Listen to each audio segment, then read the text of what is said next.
దేవుని పరిశుద్ధ నామానికి స్తోత్రం కలుగును గాక. ఈ దినముకైన దేవుని వాక్యంను చూద్దాం. లూకాస్ వార్త 6వ అధ్యాయం 36వ వచనంను మనం చూడబోతున్నాం.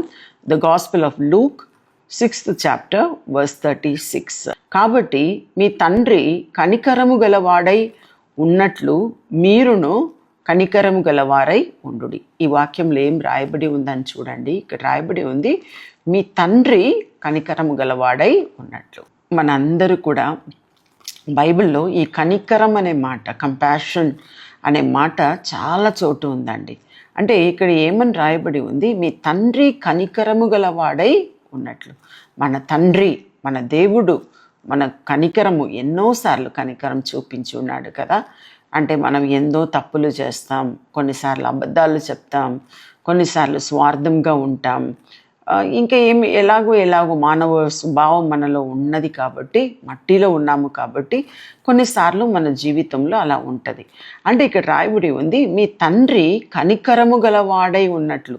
అంటే మనం అలా ఉన్నప్పుడు దేవుడు ఎలా ఉన్నాడంట మన మీద?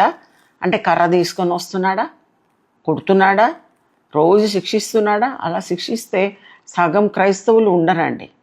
కానీ దేవుడు, మన దేవుడు ఎటువంటి దేవుడు అంటే ఎంత కనికరం గలవాడంటే, ఏదో చూడనట్టు, పట్టించుకోకున్నట్లు, అలా ఉన్నట్టు ఉంటాడు కొన్నిసార్లు.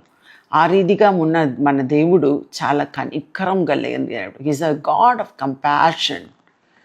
గాడ్ ఆఫ్ కంపాషన్ అంటే ఆ కంపాషన్ గల దేవుడు ఇక్కడ రాయబడి ఉంది, మీరును కనికరము గలవారై ఉండుడి. అంటే దేవుడు మనకు కనికరం చూపించినట్లు, అంత చూపించకపోయినా కొంతైనా మనం చూపించవచ్చు.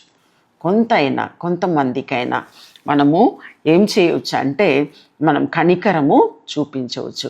ఆ రీతిగా కనికరం గలవారుగా మనం ఉండాలని, అంటే నేను మాత్రం కాదు, మీరు ప్రతి క్రైస్తవులు కూడా, ఇది వింటున్న ప్రతి ఒక్కరు కూడా, అంటే ఈ ఒక్క రోజు అని కాదు, క్రిస్మస్ రోజు అని కాదు, న్యూ ఇయర్ రోజు అని కాదు, జీవిత కాలం అంతా కూడా మీరు కనికరం ఇతరులకు చూపించండి. ఆ కనికరం మీకు తిరిగి వస్తుందండి. ఏదో ఒక రీతిగా, వాళ్ళే చేయాలని కాదు, ఏదో ఒక రీతిగా. నా జీవితంలో నేను చూసి ఉన్నాను, కొన్నిసార్లు నేను ఊహించని చోటు నుండి నాకు వస్తుందండి. నిజంగా నేను చెప్పాలంటే చాలాసార్లు నేను బట్టలే కొనను. ఇంకా క్రిస్మస్ వచ్చిందని ఇంకా బట్టలు కొనలే, నార్మల్గా కొనను. ఆ రీతిగా ఎక్కడి నుండో ఎవరో పంపిస్తారు.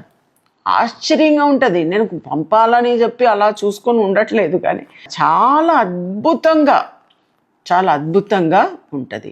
అంటే మనం కనికరం గలవారుగా మనం ఉన్నప్పుడు దేవుడు ఆ కనికరమును మనకు తిరిగి చూపిస్తాడు. ఏదో ఒక రీతిగా చూపిస్తాడు, ఏదో ఒక రీతిగా మనకు ఇస్తాడు. అందుకే ఇక్కడ రాయబడి ఉంది, మీ తండ్రి కనికరము గలవారై ఉన్నట్లు. మీ తండ్రి అంటే మీ తల్లిదండ్రులు ఆ తండ్రి కాదు, పరలోకంలో ఉన్న మీ తండ్రి, మీ దేవుడు ఏ రీతిగా కనికరంగా ఆయన ఉన్నాడో మీరును కనికరం గలవారై ఉండుడి. మనము ఎలా ఉండాలంట? కనికరం గలవారై ఉండాలంట. ఈరోజు కాదు, రేపు కాదు, అంటే కొత్త సంవత్సరంలో కాదు అని నేను చెప్పట్లేదు. కానీ నేను ఏమంటున్నానంటే, జీవితకాలం అంతా కొద్దిగా కనికరం మన జీవితంలో ఉంటే మనము సంతోషంగా ఉంటాం, ఇతరులను సంతోషంగా ఉంటారు, వారు దీవించబడతారు, మనము దీవించబడతారు, మనము సంతోషంగా ఉంటాం. ఆ రీతిగా మీరు మీ యొక్క ఈ నూతన సంవత్సరంలో 2026లో మీరు సంతోషంగా ఉండాలని, ఈ యొక్క సంవత్సరం అంతా కూడా మీరు మేలుతో నింపబడాలని, మీరు కుటుంబాలు దీవించబడాలని నేను కోరుతున్నాను. ఆ రీతిగానే మీరు ఉండాలని చెప్పి నేను ప్రార్థన చేసుకుందాం. ప్రభువా, నీకు స్తోత్రం చెల్లిస్తున్నాం తండ్రి. ప్రభువా, మీరు కనికరం గల దేవుడు. ప్రభువా, మీరు తండ్రి, మా తండ్రి అయిన దేవుడు కనికరం గలవాడే ఉన్నాడు కనుక అదే రీతిగా ప్రభువా మేము కూడా కనికరం కలిగి ఉండాలని చెప్పి ఈ వాక్యంలో రాయబడి ఉంది. అదే రీతిగా ప్రభువా మేము ప్రతి ఒక్కరి మీద ప్రభువా, ఎవరెవరిని ప్రభువా మీరు మా ఎదుకు మీరు తీసుకొస్తున్నారో వారికి మేము కనికరం చూపులాగున మీరు కృప చూపించండి తండ్రి. మీరే మా తోడు ఉండమని నేను ప్రార్థిస్తున్నాను తండ్రి. దీవించమని ప్రార్థిస్తున్నాను ప్రభువా, ఆశీర్వదించమని ప్రార్థిస్తున్నాను తండ్రి. ఎవరెవరు నీ వైపు చూస్తున్నారో ప్రభువా వారిని మేలుతో నింపండి ప్రభువా.